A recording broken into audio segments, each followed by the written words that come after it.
강남구 자곡동 교수마을이라고 불리는 고급 단독주택 단지가 있습니다. 여기가 수서역 역세권이고요.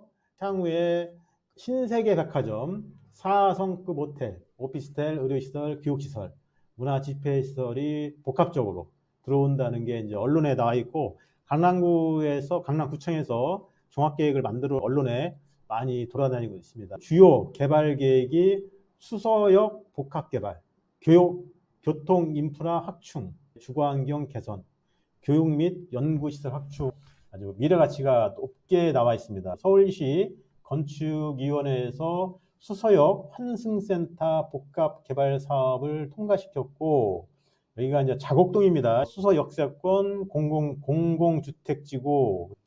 좋은 얘기는 써 있습니다. 말씀드릴 거는 공매입니다. 경매가 아니고 공매입니다. 공매라는 거는 소유자가 세금을 내지 않아서 국세청에서 한국자산관리공사 캠코라는 데다 의뢰합니다. 그리고 온비드에서 물건이 뜹니다. 관심 있는 분들이 이제 입찰을 하는 거죠. 물건 관리번호는 2024-11867-001 서울특별시 강남구 자곡동 271-21번지입니다. 대지 면적은 331제곱미터, 건물 면적은 단층입니다. 81.2제곱미터인데 현재 폐가입니다. 감정 금액은 약 40억이에요. 39억 9,400만 원. 온비드의 일정은 2025년 1월 20일부터 2025년 1월 22일까지 1차가 이 이틀간 진행됩니다. 최저 입찰 가격 위로 쓰셔야 됩니다. 밑으로 쓰면 안 됩니다. 최고가 쓰신 분이 낙찰이 되는 거고, 1차에서 입찰자가 없으면은 감정가에서 10%가 떨어지면서 일주일 후에 2차에서 낙찰자가 없으면 또 10%가 떨어져서 3차 넘어가는 겁니다. 이 자곡동에 교수마을 매물 현황이 있습니다. 그 네이버 부동산에 확인할 수 있고요.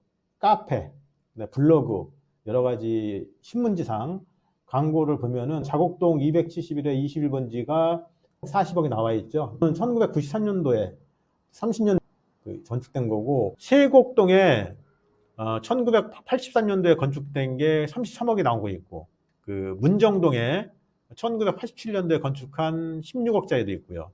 평균적으로 물건의 평당가로 보면 실거래 가격, 현재 자곡동의 부동산 매물 객관적으로 파악해서 캠코에서 이제 감정을 했습니다. 적정한 입찰가를 말씀드리면은 그 입찰가를 잡으실 때요, 감정가를 먼저 확인을 하시고 주변 매물 거래가도 확인하시고 시장 상황을 보셔야 됩니다. 현재 부동산 시장이 상당히 안 좋잖아요. 이 물건의 아쉬운 게 뭐냐면은 단독주택입니다. 주택이라는 거예요. 강남구의 주택은 워낙 부동산 거래를 신고하지 않습니까? 그러나 공매나 경매일 때는 부동산 거래 신고, 자금 출처, 일부 면제 조항이 있기 때문에 그 부분이 좋은 거예요. 물건은 감정 금액이 40억입니다. 주변 매물가보다 높게 평가되어 있어요. 경매하고 공매는 시세보다 싸게 사야지만이 재미가 있는 거잖아요. 시세보다 매물보다 비싸면은 아무래도 진출하는 소비자가 없겠죠. 주변 매물 거래가를 보시면 자곡동 일대의 단독주택은 규모가 좀 틀리겠지만은 33억에서 38억 사이입니다.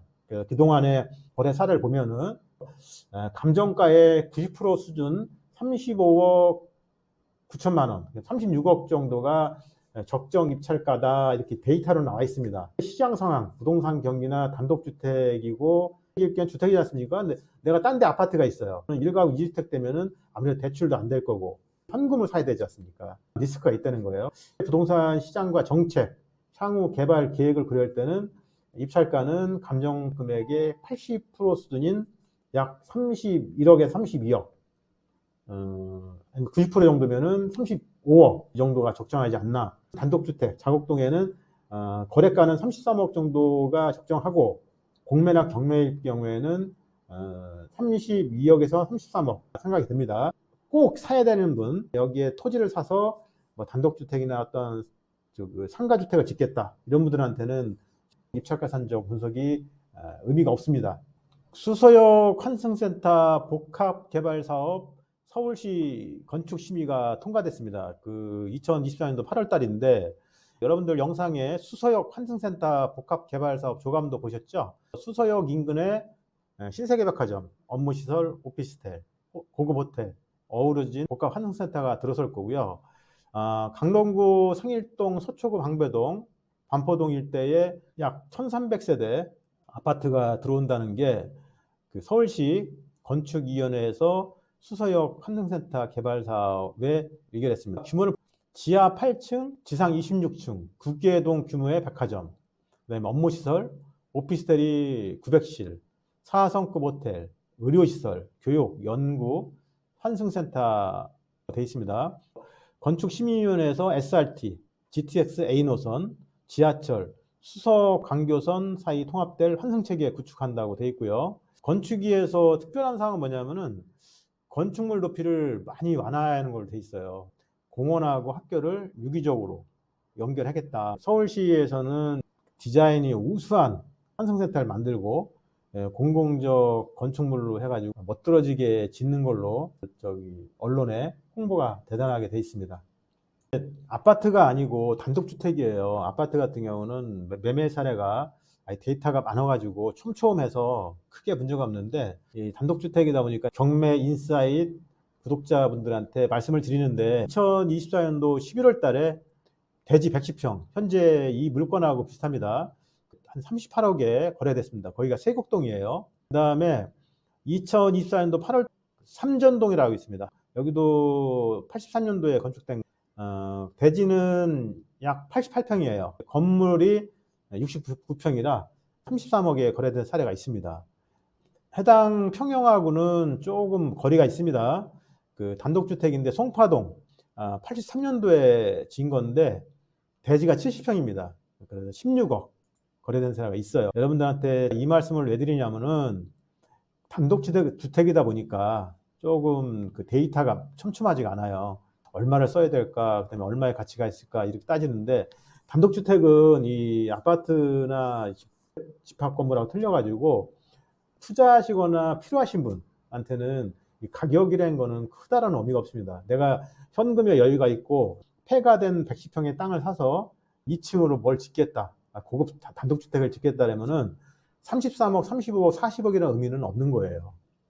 우리가 지금 아파트에 그 인터넷에 보면 매물이 막 나와 있고 실거래가 나와 있으니 거기에 물들어서 그렇지 단독주택은 실질적으로 공매를 낙찰 받아갖고 유명한 건축사를 찾아가면은 그 다음부터는 그 모든 거는 건축 설계에 달린 겁니다. 건축물이라는 거는 너무 단독주택에 대해서 아파트와 비교해가지고 거래 사례를 잡으시면 안 되고 현장을 가보셔야 돼요. 건축사가 같이 건물 전문가 가셔가지고 가치가 있는 거는 현장을 가보셔서 결정하는 게 경매 인사이트에서 드리는 말씀입니다. 구독, 좋아요, 알림 설정은 영상 제작에 큰 힘이 됩니다.